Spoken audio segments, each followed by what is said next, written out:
This is our bargaining report for November 21st. Today we came with a counter-proposal package answering what the administration had proposed last week. We asked for clarity on Article 22. The college confirmed that they want to go from 180 days to 175 duty days for regular faculty and that salary will not be impacted. And they showed a willingness to do that also for 200-day faculty going down to 195 and 230-day faculty going down to 225 days, duty days. On salary, we agreed with that new hires should be hired at step 4, but we asked them why they wanted to do that. And their position was that they were having more difficulty hiring new faculty, being competitive with other institutions, and therefore they wanted to have a higher starting salary. We counter-proposed, instead of their having no steps during 2017-18, we said that there would be steps during that year and steps for 18-19 and for 19-20. We proposed a salary increase of 6% for 17-18, 4% for 18-19, and 4% for 19-20.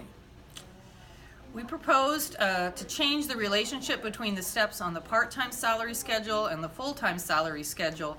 If all full-timers are going to start to be hired at step 4, we argue that the first step of the part-time salary schedule should be linked to that or indexed to that 58% or 60%. And that would have the effect of raising the salaries of new part-timers significantly. We also propose that the index that is used for part-timers, the percentage of full-time salary that they're getting, be 60% this year. It's currently 58%. Next year be 61%, and the year after that 62%. And we indicated we would be willing to discuss a separate salary schedule for nursing instructors. Under workload, we proposed a weighting factor for lab of 0.72, and that a subcommittee would be formed after negotiations to explore categories of labs like PCC does, where they have 2 different levels of labs. For benefits, we sought to increase the amount of college contribution to health insurance. A modest amount, I believe it's 50% more than what they had proposed. I forget the exact amount.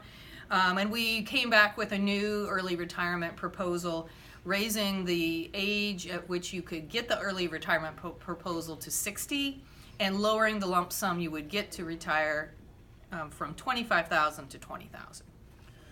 In Article 28, the college had proposed lowering the limits for the number of overloads that faculty members could teach. We countered by saying no changes to those limits. And then the college proposed an Article 1 that had the following proposed changes.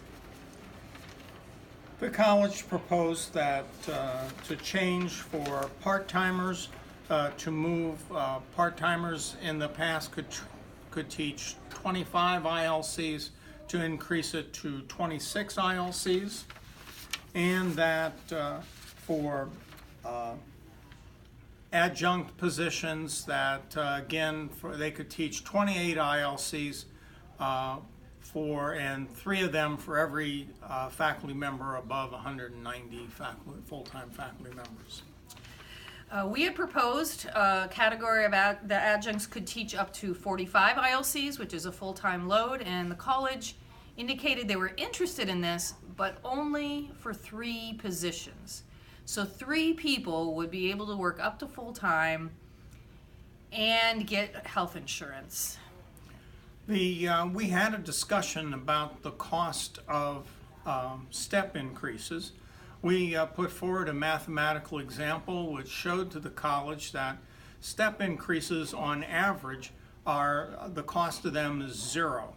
The college countered by saying that in our proposal we had people who retired and therefore there was a giant cost savings as we went from top step to the bottom step. the college said that in their costing of steps, that they assumed that no one ever retires or dies. We said that that was a bad assumption.